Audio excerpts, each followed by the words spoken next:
আসসালামু আলাইকুম। আজ আমি আপনাদের যেই মুভিটির ব্যাখ্যা করব সেই মুভিটির নাম বুলবুলাইয়া। এটি একটি সাইকোলজিক্যাল হরর মুভি। এই মুভিটি 2007 সালে রিলিজ হয়েছিল। এই মুভিটির IMDb রেটিং 7.4 আউট অফ 10। তো চলুন মুভিটির গল্পে প্রবেশ করা যাক। গল্পটির শুরুতেই আমরা দেখতে পাই বাটুকজি একটি বিশাল হাভেলির ভিতরে যায়। বাটুকজি সেখানে গিয়ে সেখানকার কাজের ছেলে রাঘুকে জিজ্ঞাসা করে, কাজ কি শুরু করেছিস নাকি হাভেলির ভূত তোকে খেয়ে ফেলেছে? রাঘু বলে, এই ভুতুরে হাভেলিতে কেউ কাজ করতে চায় না। হাভেলিটি নতুন করা হচ্ছিল কারণ আমেরিকা থেকে কেউ আসবে এজন্য। এটা আমরা মুভির সামনে দেখব। হাভেলিতে ঘুরতে ঘুরতে বাটুকজি উপরে যায়, যেখানে সে কিছু আওয়াজ শুনতে পায়।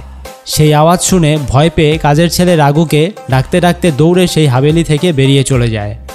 এখানে তারপর আমরা দেখতে পাই গ্রামের দৃশ্য, যেখানে সবাই ক্রিকেট খেলা দেখছিল। বাটুকজি সেখানে পৌঁছে যায় এবং জামাই রাজার সাথে কথা বলে। জামাই রাজা তাদের সবাইকে ক্রিকেট স্কোর ইংলিশ থেকে হিন্দিতে বলে বোঝাচ্ছিল। এখানে বাটুকজির কথা বলতে বলতে পকেটে হাত গেলে মনে পড়ে যে সে তার চাবিটি হাভেলিতে রেখে চলে এসেছে। এরপর সে চাবিটি নেয়ার জন্য আবার হাভেলির দিকে যায়। পরের দৃশ্যে আমরা মুরারিজিকে দেখি, যাকে বাটুকজি তার সাথে হাভেলিতে যেতে বলে। মুরারিজি হাভেলিতে যাওয়ার কথা শুনে অনেক ভয় পেয়ে যায় এবং সেখান থেকে চলে যেতে চায়, কিন্তু বাটুকজি তাকে জোর করে ধরে হাভেলিতে নিয়ে যায়। তারপর আমরা দুজনকে হাভেলির ভিতরে প্রবেশ করতে দেখি। তারা দুজনেই হাভেলির ভিতরে ঘুঙুরের শব্দ শুনতে পায়। এদিকে মুরারিজি পালিয়ে যায় আর বাটুকজি বিশাল এক ছায়া দেখতে পায়। সে এটা দেখে চাবি হাতে নিয়ে হাভেলি থেকে বের হয়ে আসে। তারপর বাটুকজি ছোট পণ্ডিতের কাছে যায় এবং ছোট পণ্ডিত তাকে একটি তাবিজ দেয় আর তাবিজটি হাভেলিতে বেঁধে দিতে বলে। এটা শুনে বাটুকজি তাবিজ নিয়ে সেখান থেকে চলে যায়। বাটুকজি মুরারিজির সাথে তার বাড়ি চলে যায় এবং মুরারিজি বাটুকজির স্ত্রী জানকীকে রাতের কথা বলে দেয়। তার স্ত্রী জানকী এটা শুনে অনেক ভয় পেয়ে যায় আর মুরারিজিকে বলে বাটুকজির সাথে সাথে থাকতে। ভয় পেয়ে জানকী বাদরি ভাইয়ার কাছে যায় এবং মুরারির হাভেলিতে যাওয়ার কথাটি বলে দেয়। হাভেলিতে কাজ চলতেছে শুনে বাদরিজি খুব রেগে যায় এবং বলে, আমেরিকা থেকে আসতেছে সিদ্ধার্থ, আমি তাকে হাভেলিতে থাকতে দিব না। এখানে আমরা বুঝতে পারি যে আমেরিকা থেকে যে আসতেছে সিদ্ধার্থ, সে এই রাজপরিবারের শেষ প্রজন্ম। বাদরিজি এখানে তার মেয়ে রাধার বিয়ে সিদ্ধার্থের সাথে দেওয়ার আলোচনা করতে থাকে। পরের দৃশ্যে আমরা সিদ্ধার্থকে দেখতে পাই, সে বাদরিজিকে সারপ্রাইজ দিতে চলে আসে। এখানে সে বলে তার বিয়ে হয়ে গেছে অবনীর সাথে। তারপর বাড়ির সবাই তাদের বরণ করে নেয়। তারপর বাদরিজি সিদ্ধার্থকে তার এখানেই থাকতে বলে, কিন্তু সিদ্ধার্থ হাভেলির কথা বলতে থাকে। কিন্তু সিদ্ধার্থ তার চাচা বাদরিজিকে বলে, আমি আপনার বিশ্বাস সত্য মনে করি, কিন্তু আমি শুধু সত্যের উপরেই বিশ্বাস রাখি। যখন আমার সাথে কিছু ঘটবে তখন আমি মেনে নিব। তখন তার চাচা বাদরিজি বলে, এই হাভেলির রাজা তুমি, তোমার রাজ্য অভিষেক হওয়া এখনও বাকি। পরের দৃশ্যে সিদ্ধার্থ আর অবনীকে নিয়ে পুরো হাভেলির সবার সাথে রাজ্য অভিষেক হতে দেখি। পরের দিন অবনী আর নন্দিনী হাভেলিতে বসে কথা বলছিল। নন্দিনী অবনীকে বলে তার বিয়ে শরাৎ প্রধান নামের একটি বিখ্যাত কবির সাথে হতে চলেছে। নন্দিনী অবনীকে শরাৎকে দেখায়। শরাৎ তাদের অপোজিট বাড়িতেই থাকে। তারপর অবনী নন্দিনীর সাথে হাভেলির উপরে যায়। ওখানে গিয়ে অবনী একটি রুম দেখতে পায় আর নন্দিনীকে জিজ্ঞেস করে, এখানে ভূত আছে? নন্দিনী বলে, হ্যাঁ, এখানে ভূত আছে, আমরা কখনো এখানে আসি না। অবনী এটা শুনে হাসতে থাকে। সে নন্দিনীকে নিয়ে একটি রুমের ভিতর চলে যায়। সেখানে একটি রুম ছিল যেটার ভিতরে অবনী যাওয়ার জন্য জিদ করতে থাকে। এটা শুনে নন্দিনী অবনীকে গির্জার ঘটনা বলতে থাকে। গির্জা এই হাভেলির একটি রুমে খেলতে আসে, কিন্তু সে ভিতরে যাওয়ার পর ভয়ানক আওয়াজ শুনে সেখান থেকে চলে আসে এবং এরপর ভয়ে তার কথা বলা বন্ধ হয়ে যায়। ওই রুমে যাওয়ার পর বাসার সবাই যখন ব্যাপারটা জানতে পারে তখন নন্দিনীর উপরে সবাই অনেক রাগ হয়। বাদরিজি অবনীকে তখন বলে, এই ঘর অনেক বছর আগে তন্ত্রমন্ত্র দিয়ে বন্ধ করা হয়েছে, সেখানে আত্মার আনাগোনা আছে, এটা ছুটে গেলে আমাদের জীবন বরবাদ করে দিবে। তারপরের দৃশ্য আমরা দেখতে পাই অবনী জানকীর সাথে মন্দিরে গিয়েছে এবং জানকী তাকে এই হাভেলির পুরো ঘটনাটা বলে, যেখানে আমরা জানতে পারি যে বহু বছর আগে এই হাভেলিতে রাজা বিভূতি নারায়ণ থাকত। তার এই দরবারে একটি মেয়ে ছিল মঞ্জুলিকা। রাজা তাকে ভালোবাসতে শুরু করে, কিন্তু মঞ্জুলিকা শশীদার নামের একজন রাজগায়ককে ভালোবাসত, যে হাভেলির পিছনের বাসায় থাকত। রাজা যখন মঞ্জুলিকা এবং শশীদারের ব্যাপারটা জানতে পারে তখন তিনি শশীদারকে মেরে ফেলে আর মঞ্জুলিকাকে বন্দি বানিয়ে দেয়।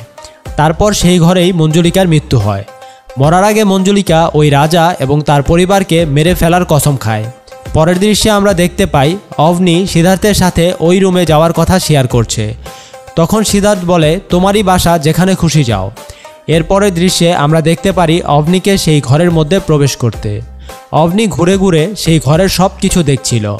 তখনই রাধা সেখানে এসে অভনিকে বলে যে এখানে আসা তার ঠিক হয়নি। এই ঘরের চাবি যে বানিয়েছিল সে মারা গেছে। এগুলো সবই সেই আত্মার কাজ।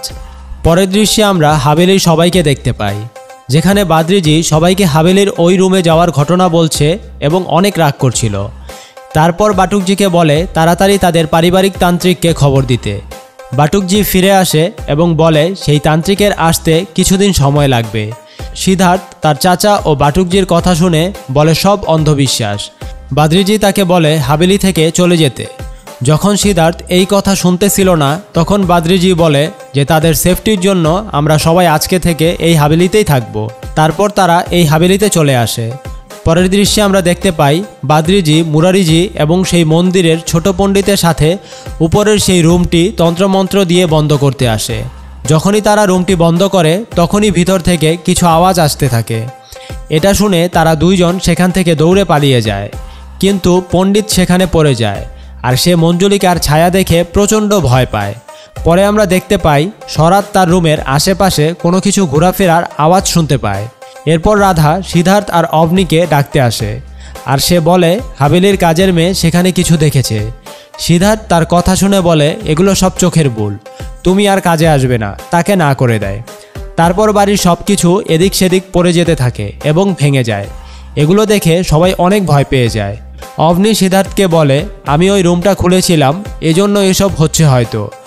পরের দিন হঠাৎ করেই অভনির শাড়িতে আগুন লেগে যায়, যার কারণে সে বেহুশ হয়ে যায়।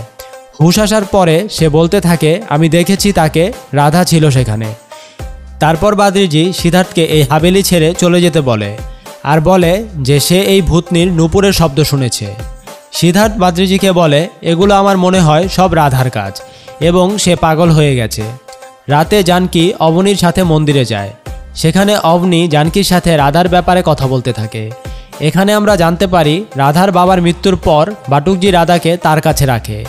পরের দৃশ্যে আমরা দেখতে পাই যে সিদ্ধার্থের বন্ধু আদিত্য হাভেলিতে আসে। হাভেলিতে এসেই আদিত্য বাটুকজিকে ধরে ফেলে, যে ভূত ভূত বলে হাভেলিতে চিৎকার করতে থাকে। তখন আমরা জানতে পারি যে সিদ্ধার্থই তার সাইকিয়াট্রিস্ট বন্ধু আদিত্যকে এখানে রেখেছে, যাতে সে রাধার চিকিৎসা করতে পারে। আদিত্য সিদ্ধার্থকে বলে অবনীকে ডাকতে, আর তখন নন্দিনী অবনীকে ডাকতে উপরে যাচ্ছিল। কিছুক্ষণ এদিক ওদিক দেখার পর ওখানে কাউকে দেখতে পায় না। তারপর সে কিছুর আওয়াজ শুনতে পায় যে সেখানে কেউ আছে। এর মধ্যেই তার উপরে হামলা হয়। তার চিৎকার শুনে সবাই দৌড়ে উপরে যায়, যেখানে নন্দিনী বেহুশ হয়ে পড়েছিল। হুশ আসার পর সবাই তাকে জিজ্ঞেস করে যে ওখানে কেন গিয়েছিল সে আর কি হয়েছিল। সে বলে আমি অবনী ভাবিকে খুঁজতে গিয়েছিলাম। রাধা বলেছিল অবনী ভাবি উপরে আছে। সেখানে গিয়ে কাউকে দেখতে পাইনি, পরে কিছু একটার আওয়াজ শুনতে পাই আর আমার উপরে হামলা হয়। পরের দৃশ্যে আমরা দেখতে পাই কেউ একজন আদিত্যর ব্যাগ জ্বালিয়ে দিয়েছে। তারপর আমরা জানতে পারি যে ছোট পণ্ডিত পাগল হয়ে গেছে যখন সে হাভেলিতে মঞ্জুলিকার ছায়া দেখেছিল। তার পরের দৃশ্যে আমরা দেখতে পাই যে আদিত্য অবনীকে বলতেছে যে কাল রাতে ওই উপরের রুম থেকে ঘুঙুরের শব্দ সে শুনতে পেয়েছে। তারপর অবনী বলে যে উপরের রুম তো বন্ধ, কেউ সেখানে থাকে না, তো আওয়াজ আসবে কোথা থেকে। তারপর অবনী আদিত্যকে উপরের সেই ঘরে নিয়ে যায় আর অবনী আদিত্যকে মঞ্জুলিকার সব জিনিসপত্র দেখাতে থাকে এবং সেই সময়ের সব লোকদের কথা বলতে থাকে। পরের দিন আদিত্য চান্দুকে একটি ঘুঙুর সহ ধরে, যেটা নিয়ে চান্দু হাভেলিতে ঘুরছিল। আদিত্য চান্দুকে জিজ্ঞেস করে এই ঘুঙুর কোত্থেকে পেয়েছে। সে বলে এটা বাইরে পড়েছিল, সেখান থেকে পেয়েছি। তখন আদিত্যর সন্দেহ হয় যে রাতের বেলা হয়তো চান্দুই এই ঘুঙুর পরে ঘোরাফেরা করে। আদিত্য চান্দুর থেকে তখন ঘুঙুরটা নিয়ে তার কাছে রেখে দেয়। পরের দিন আদিত্য অবনীর সাথে মন্দিরে যায়। সেখানে অবনীকে সেই ঘুঙুরটি দেখায়। এটা দেখে অবনী অনেক এক্সাইটেড হয়ে যায় এবং সেটা নেয়ার জন্য চাইতে থাকে। রাতের বেলা আদিত্য হাভেলির সেই রুমে যায়। হাভেলির সবাই যেখানে ভাবে যে মঞ্জুলিকা এখনও আছে। আদিত্য সেখানে গিয়ে শুনতে পায় যে ওখানে কেউ বাংলায় গান গাইছে। যখন আদিত্য ওই ঘরের দরজা বন্ধ করে দেয় তখন ভিতর থেকে কথার আওয়াজ আসতে থাকে। কেউ বলছিল যে মঞ্জুলিকা তোকে মেরে রক্ত খেতে চায়। আমরা এখানে জানতে পারি যে মঞ্জুলিকা দুর্গাষ্টমীর রাতে সেখানে আসবে রাজাকে মারতে, কারণ সে এখানে এসে রাজাকে মেরে তার মৃত্যুর বদলা নিতে চায়। পরের দিন আদিত্য চান্দুর সাথে কথা বলে যে এখানে খারাপ কিছু হতে চলেছে, এমনকি লাশও পড়তে পারে, যা হবার দুর্গাষ্টমীর আগেই হবে। তখন আদিত্য আর চান্দু মালিকাপুর নামক একটা জায়গায় যায়। তারপর রাধার কথা মতো নন্দিনী সিদ্ধার্থকে চা দিতে যায়, কিন্তু আদিত্য জানতে পারে যে ওই চায়ে বিষ ছিল। আদিত্য দৌড়ে যায় আর সিদ্ধার্থের চায়ের কাপটা ফেলে দেয়। এখানে আদিত্য সবাইকে বলে যে রাধা চায়ে বিষ মিশিয়েছে, যদি রাধাকে ঘরে বন্ধ করে না রাখে তাহলে রাধা মৃত্যুর বন্যা বইয়ে দিবে। এটা বলে আদিত্য রাধাকে একটা রুমে বন্ধ করে রাখে আর সবাইকে বলে দেয় যে আমি না বললে কেউ এই রুম খুলবে না। তারপর নন্দিনীর বাবা তার বিয়ের আয়োজন করে। এর মাঝে আমরা দেখতে পাই অভনি বিয়ের দিন রাতে নন্দিনীর স্বামীকে জোর জবরদস্তি করছে। আমরা তখন বুঝতে পারি যে তার উপর অভনি মঞ্জুলিকার প্রেমিকের রূপ দেখতে পেয়েছিল। এটা দেখে সিদ্ধার্থ আর আদিত্য সেখানে আসে এবং অভনিকে ছুটায়। সিদ্ধার্থের এখানে কিছু বুঝে আসছিল না এটা কি হচ্ছে। আদিত্য বলে যে হাবিলির আসল ভূত তোমার স্ত্রী, যে কিনা নন্দিনীকে মারতে চেয়েছিল, যে কিনা নিজেই নিজের শাড়িতে আগুন লাগিয়েছিল। সিদ্ধার্থ বলে অভনির যে প্রবলেম সেটাকে সাইকোলজিক্যাল ভাষায় বলে ডিসোসিয়েটিভ আইডেন্টিটি ডিসঅর্ডার। এটা সে আরও বুঝতে পেরেছে কারণ আদিত্য তার সম্পর্কে জানতে অভনির গ্রামে গিয়েছিল। সেখান থেকে সে জানতে পারে তার দাদি তাকে ছোট থেকে ভূত প্রেতের অনেক ঘটনা শুনিয়েছে। সেখান থেকে একটু বড় হওয়ার পর অভনি আমেরিকা চলে যায়। কিছুদিন পর জানতে পারে তার দাদি মারা গেছে। তখন সে অনেক বড় একটা শক খায়। তারপর অভনি যখন হাভেলিতে ফিরে আসে এবং মঞ্জুলিকার ব্যাপারে সব কিছু জানতে পারে, তখন ওর কাছে মঞ্জুলিকার গল্পটা নিজের গল্প মনে হতে থাকে আর এটার জন্য সে নিজেকে মঞ্জুলিকা ভাবতে থাকে। আমি এগুলো অনেক আগেই রাধাকে বলে দিয়েছি, তাই ও আমার কথা মেনে সেই ঘরে বন্দি থাকার জন্য রাজি হয়ে গিয়েছে। পরের দৃশ্যে আমরা গুরুজিকে দেখি যে সবার সাথে দেখা করতে হাভেলিতে আসে। সে বলে এখানে খারাপ কিছু ঘটার সম্ভাবনা আছে। গুরুজি যখন আদিত্যকে দেখে তখন তার মনে হয় যে আদিত্যের সাথে তার এর আগেও দেখা হয়েছিল। গুরুজি সবার সাথে আদিত্যের তারিফ করতে করতে বলে সে এখানে উপস্থিত আছে, তো তোমার মেয়ের জীবন বাঁচাতে আমাকে ডাকার কি দরকার ছিল। আদিত্যকে দেখিয়ে বলে সে অনেক বড় সাইকিয়াট্রিস্ট। আদিত্য এরপর গুরুজিকে সব কিছু খুলে বলে। এখানে গুরুজি আদিত্যকে বলে এই সমস্যার সমাধান বের করা খুব বিপজ্জনক হবে, কিন্তু আদিত্যকে চেষ্টা করতে বলে।